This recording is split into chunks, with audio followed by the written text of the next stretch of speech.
Alhamdulillah wassalatu wassalamu ala Rasulillah Sayyidina Muhammad bin Abdillah wa ala alihi wa sahbihi wa man wala al-mu'allif bihi rahimahullah ta'ala wa nafa'ana bi'ulumihi wa bi'ulumihi fid darin amin.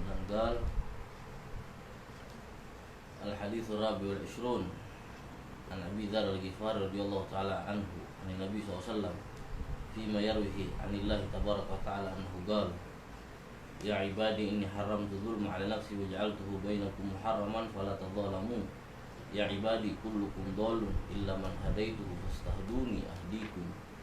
Ya ibadi kullukum ja'iun illa man at'amtuhu fastat'imuni at'imkum. Ya ibadi kullukum 'arin illa man kasawtu fastaksuni aksukum.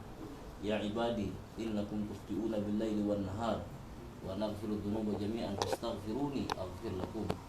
Ya ibadi innakum lan tablughu dhurri fatadurruni wa lan tablughu naf'i fatanfa'uni. Ya ibadi law anna awwalakum wa akhirakum wa insakum wa jinnakum kanu ala atqi qalbi rajulin wahidin minkum ma zada dhalika fi mulki syai'a. Ya ibadi law anna awwalakum wa akhirakum wa insakum wa jinnakum kanu ala afjar qalbi rajulin wahidin ma naqasa dhalika min mulki syai'a. Ya ibadi law anna awwalakum wa akhirakum wa insakum wa jinnakum qamu fi sa'idin wahidin wasa'aluni fa'utitu kulla wahidin mas'alatah ma naqasa dhalika mimma indi illa kama yanqusul mikhyat idza udkhila al-bahr. Ya ibadi innama hiya a'malukum uhsiha lakum thumma uwaffikum iyyaha faman wajada khairan falyahmadillah wa man wajada ghaira dhalik fala talumanna illa nafsah.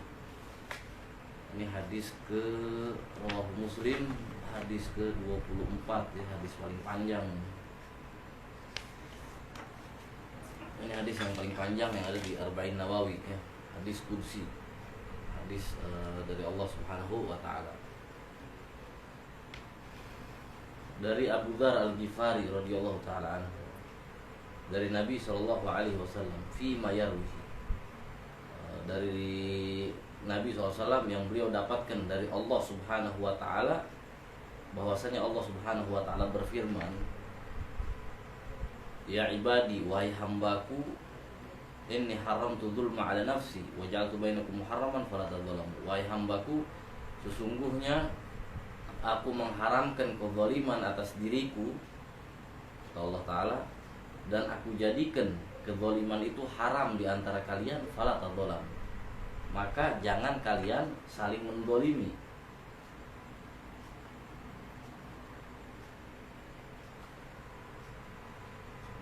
Ya, jangan kalian saling mendolimi.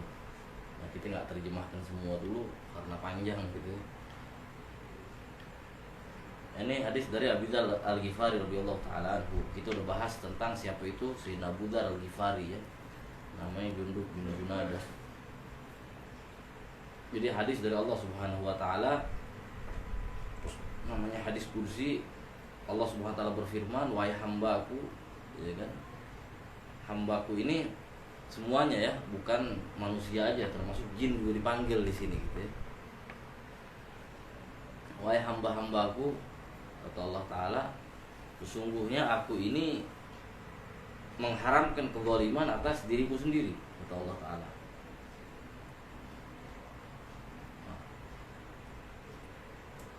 Jadi Allah Subhanahu wa taala mengharamkan kezaliman atas Allah sendiri itu.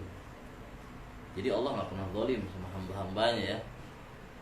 Iya kan, Allah nggak pernah zalim, tapi manusia itu yang mendolimi dirinya sendiri. Allah nggak zalim. Allah siksa orang terus zalim, enggak, manusianya yang menjerumuskan diri. Udah tahu nih nggak benar gitu, dia malah jeblosin diri gitu. Allah nggak pernah zalim terhadap hamba-hambanya. Mustahil gitu ya Allah zalim. Zalim itu apa sih? Artinya gitu ya, secara bahasa, ya kan, secara bahasa zalim itu lawan katanya adil. Ya kan? Zalim itu lawan katanya adil. Adil itu menempatkan sesuatu pada tempatnya, itu adil. Zalim itu menempatkan sesuatu bukan pada tempatnya, itu secara bahasa. Ya. Zalim itu meletakkan sesuatu bukan pada tempatnya. Nah, itu zalim. Segala sesuatu. Ya, adil itu bukan sama rata, bukan. Hati-hati ya. Adil itu bukan sama rata. Enggak. Terkadang sama rata bisa jadi nggak adil, ngerti gak? Tapi menempatkan sesuatu pada tempatnya, pada porsinya, nah, itu baru adil. Kayak contoh, uang jajan anak SD sama anak SMA beda dong.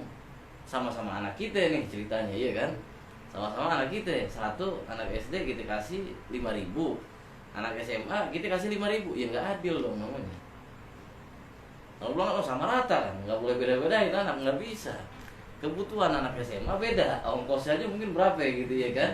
Anak SD mungkin rumahnya dekat gitu, nggak pakai ongkos atau gimana. Nah itu bukan adil namanya, karena nggak menempatkan sesuatu pada tempatnya.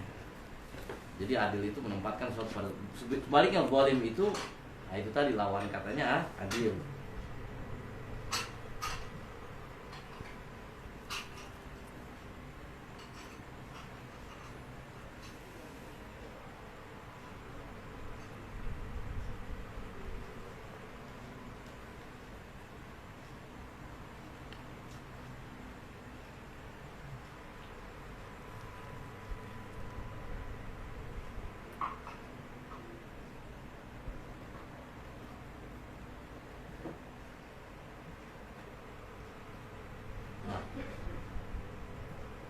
Wa ma'nahu syar'an, dan maknanya secara syariat yaitu at-tasarruf fi mulkil ghair bi ghairi haq. Jadi mengambil hak orang, iya kan? Mengambil milik orang tanpa hak. Itu zalim. Ya. Jadi mengambil kepunyaan orang lain, iya kan, atau mengganggu orang lain tanpa hak, tanpa kebenaran di situ. Wa kullal ma'nain mustahil alaihi ta'ala, dan dua-duanya mustahil atas Allah Ta'ala. Dua keterangan tentang zalim itu tadi. Idla mulkul ghairi bal huwa malikul syai'. Karena apa? Semuanya punya Allah Ta'ala.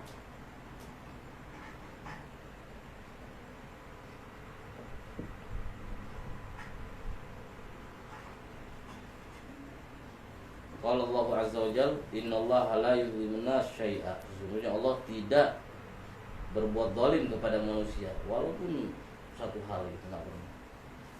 Wa qala ta'ala, Allah Subhanahu wa taala juga berfirman di Al-Qur'an, innallaha la yuzlimu mithqala dzarrah. Allah Subhanahu wa taala tidak pernah zalim walaupun sebesar biji dzarrah, biji sawi. Enggak ada, mustahil sifat zalim bagi Allah Subhanahu wa taala. Jadi itu zalim ya. Kata Allah SWT, sungguhnya aku mengharamkan kezaliman atas diriku. Wa ja'altuhu bainakum muharraman, dan aku jadikan haram itu kezaliman di antara kalian.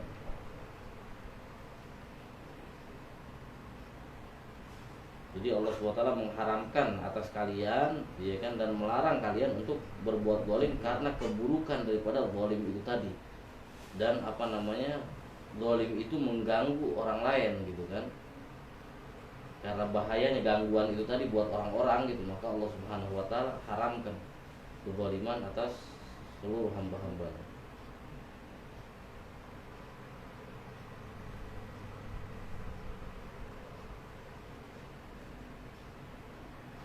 Wa qad ittafaqat al-malal kullaha ala wujubi hifdzil anfus wal ansab wal a'rad wal ubul wal amwal. Dan telah sepakat ya bahwasanya kita ini wajib untuk menjaga jiwa kita, ya kan, nasab kita, maksudnya orang tua gitu, orang tua, anak, wal a'rad wal ubul, akal kita, harta kita, dan kehormatan kita itu wajib kita jaga.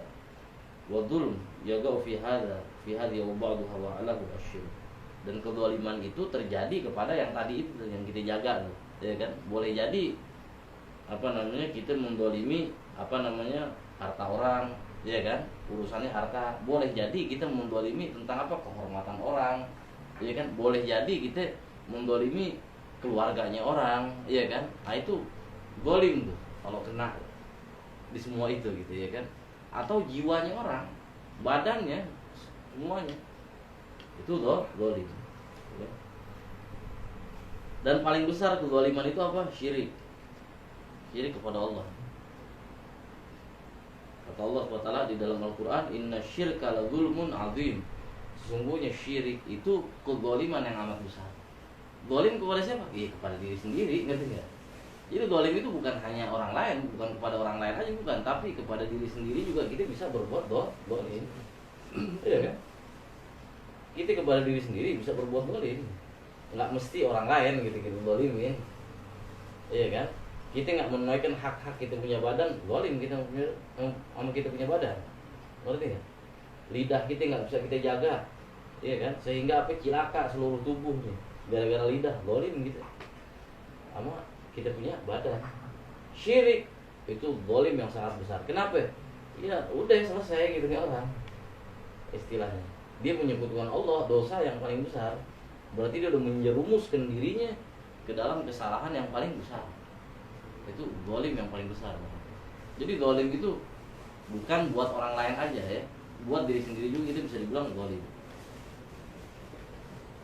Waruya Syekhain, dan diriwayatkan dari Imam Bukhari dan Muslim, Al-dzulmu dzulumatun yaumal qiyamah. Kezaliman itu adalah kegelapan di hari kiamat.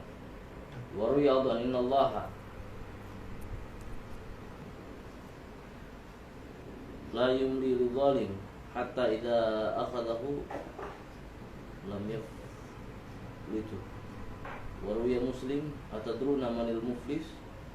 Qalu al-muflis fina man la dirham wala mata. Diriwayatkan oleh Imam Muslim, Rasulullah SAW bertanya kepada para sahabat, wahai sahabatku, apakah kalian tahu siapa yang rugi itu, yang rugi, bangkrut gitu ya? Kalau kata para sahabat, yang bangkrut itu, yang rugi di antara kami itu yang nggak punya dirham wala mata, yang dia nggak punya dirham wala perhiasan wala apa ya, nggak punya apa-apa maksudnya. Ya kan, itu udah rugi, udah bangkrut itu orang gitu. Ya kan, yang udah begitu. Gala kata Rasulullah SAW, al-muflis min ummati man ya'ti yawmal qiyamah bi salatin wa zakatin wa siyam.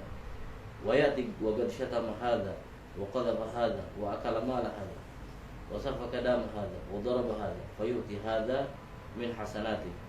Jadi kata Rasulullah SAW, orang yang bangkrut itu, orang yang rugi itu dari umatku, ya kan, man ya'ti yawmal qiyamah, yang datang nanti di hari kiamat dengan pahala sholat, dengan pahala zakat, dengan pahala puasa dan lain-lainnya gitu ya kan, datang dia dengan pahala itu semua. Wa ya'ti wa qad syatama hadha, dia datang ya kan, sementara dia telah selama hidupnya suka mencaci orang, sehingga orang yang dicaci itu, caci kan dolim juga kepada orang gitu ya kan, yang dicaci itu datang kepada dia mundur ya kan, wa qadhafa hadha, fitnah orang ya kan, dan memakan harta orang lain tanpa hak ya kan, menumpahkan darah orang lain, memukul orang lain. Datang tuh yang dibegituin tuh sama dia nanti di hari kiamat. Dia datang sih oke, di hari kiamat bawa pahala banyak gitu ya, sholatnya, puasanya, rajin apa semua, pahalanya banyak udah. Tapi tahu-tahu satu orang datang, ya Rabb, dulu dia pernah caci saya. Satu orang lagi datang, ya Rabb, dia dulu pernah mukul saya. Ya Rabb, dia pernah makan harta saya. Ya Rabb, dia pernah bunuh ini. Ya Rabb, dia pernah ini, pernah macam-macam. Tuntutan itu di hari kiamat, satu persatu datang orang lain gitu ya kan. Kata Rasulullah SAW, maka diberikanlah kebaikannya dia itu kepada orang-orang tadi ya kan, sesuai lah, setimpal dengan perbuatannya dia kan, dikasih. Satu datang kasih lagi ya kan. Qabla tudai ma alaihi akhadha min. Udah kebaikannya habis kata Rasulullah SAW ya kan, kebaikannya habis, masih datang lagi orang nuntut. Akhirnya dosa itu orang dikasih ke dia, dosa itu orang dikurangin dikasih ke dia. Datang lagi terus sampai bangkrut udah, minus udah, ngerti nggak? Yang baiknya habis, minus malah. Akhirnya dilempar ke dalam api neraka.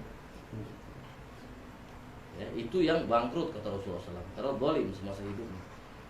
Kemudian kita lanjut, wajaltu bainakum muharraman fala tadzalamu.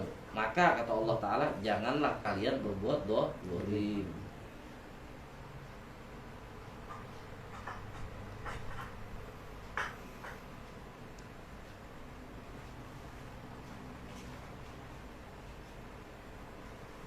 Jangan saling berbuat zalim.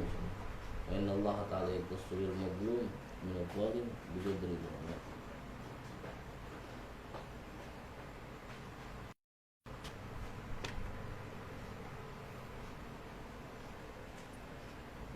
dzulmah wa a'wanahum finnar, kezaliman dan sekutu-sekutunya ya kan, itu di neraka kata Allah Ta'ala. Jadi orang yang zalim, yang bantuin orang zalim apa semua yang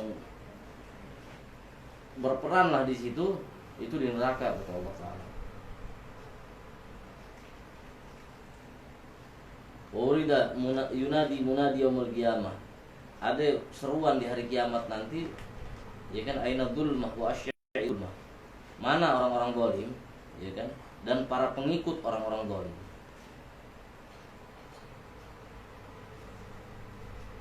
Fayajma'una fi tabut min hadid fayurmi bihi ila jahannam. Maka mereka semua dikumpulkan di dalam kotak gitu, tabut min hadid dari besi, kemudian dilempar ke neraka jahannam.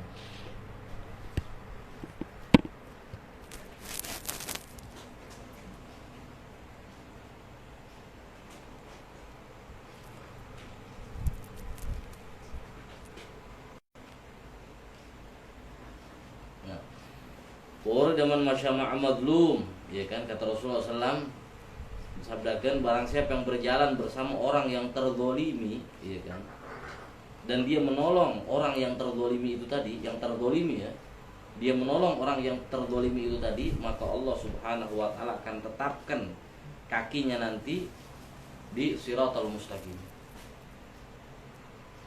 Yauma tazullu fihil aqdam, di mana hari itu banyak orang-orang yang tergelincir di sirat itu tadi, tapi karena sabab dia menolong orang yang terzalimi, Allah tetapkan langkah kakinya di sirat itu tadi.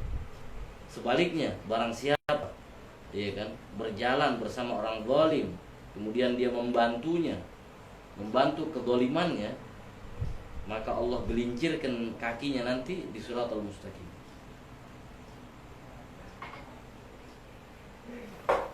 Jadi, masya Allah gitu ya, zalim ini luar biasa.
Jadi itu apa namanya, kezaliman ya. Jadi hati-hati terhadap perbuatan zalim. Kemudian lanjut hadisnya, ya ibadi kullukum dhalun illa man hadaitu fastahduni ahdikum. Kata Allah Ta'ala, wahai hamba-hambaku, sesungguhnya kalian itu tersesat, illa man hadaitu, kecuali orang-orang yang aku beri hidayah, aku beri petunjuk. Fastahduni ahdikum, maka mintalah hidayah kepadaku, mintalah taufik petunjuk kepadaku, maka aku akan memberikan petunjuk kepadamu. Jadi semua ini hamba-hamba Allah ini ya, makhluk-makhluk Allah ini semua dalam keadaan tersesat gitu ya kan. Dalam keadaan tersesat. Tersesat ini ghafilani syara'i, la ya'rifu kaifa yadhkuru. Jadi banyak orang lalai gitu, ngerti enggak? Masih lalai, masih tersesat gitu. Masih belum ke jalan yang lurus. Ya kan? Kecuali orang-orang yang Allah beri hidayah memang. Fastahduni, minta hidayah kata Allah, maka aku beri hidayah.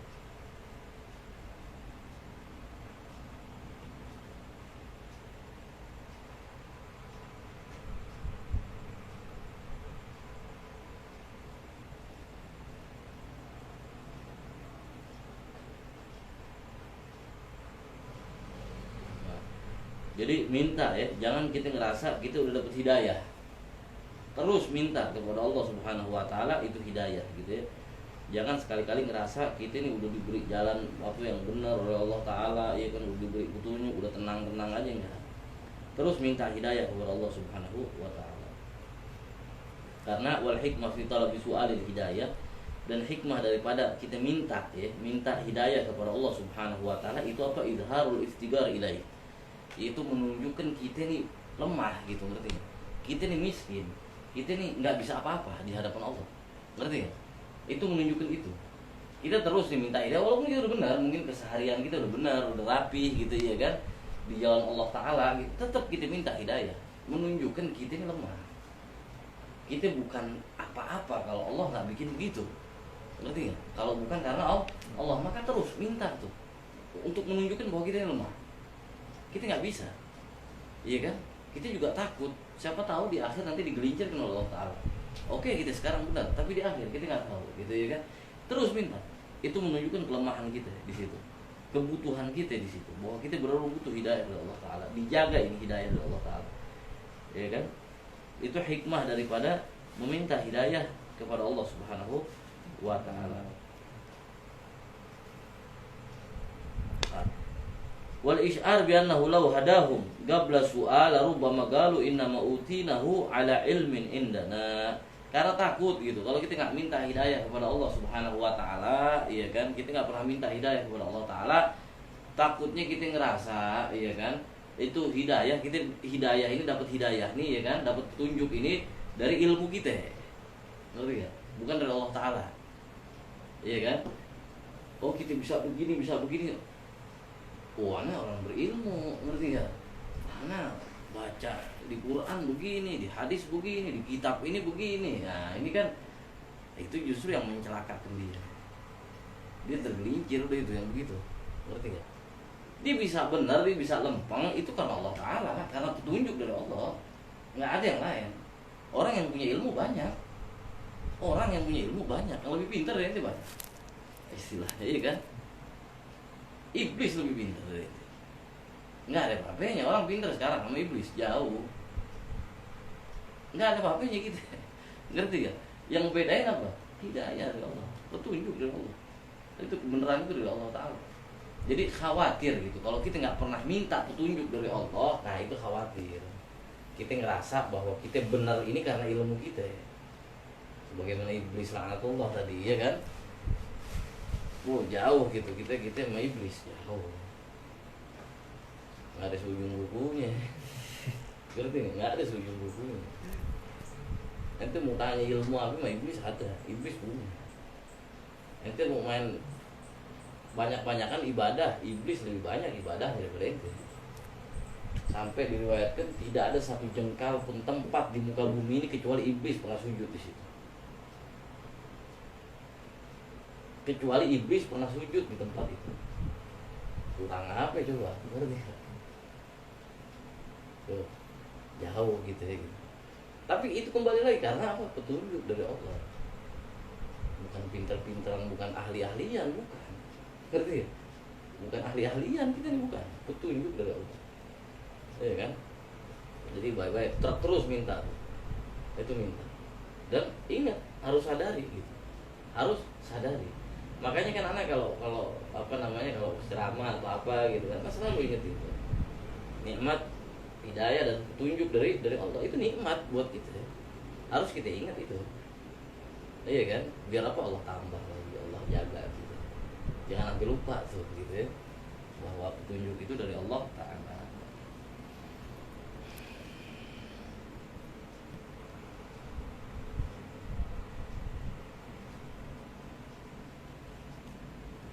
Nah, kalau udah dapat hidayah, ya kan, pakai fayat lubuha. Maka buat apa minta lagi? Ya kan, selain untuk merasa kita miskin tadi, yaitu untuk kita ditetapkan di dalam hidayah tadi. Ya, contoh kita udah benar tadi, ya kan, dan kita ngerasa itu dari Allah, gitu ya kan. Terus masih minta juga, masih tetap. Walaupun udah begitu, gitu, ngerti nggak? Udah benar nih kita nih lempeng jalan. Dan kita ngerasa kita nih bisa begini karena Allah Ta'ala, ngerti gak? Apa perlu minta lagi hidayah? Tetap perlu. Untuk apa? Agar kita ditetapkan dalam petunjuk itu tadi, ya. Jadi sampai kita meninggal nggak suul khotimah gitu, berarti nggak? Wabil khusus buat ketika kita menghadapi kematian, jangan sampai dibelokin sama Allah Ta'ala. Kan banyak begitu, matinya belok, ngerti nggak? Udah tua, udah umur belok dia, kan banyak yang model begitu. Nah makanya minta ditetapkan oleh Allah Ta'ala gitu. Wala syakka anna kulla mu'min muhtaj lidzalik. Dan tidak diragukan lagi bahwa setiap orang mukmin, yang namanya orang mukmin muhtaj lidzalik, itu butuh, ya, butuh terhadap hal itu.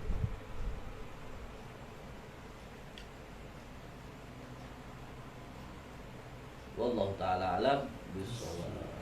Agak panjang.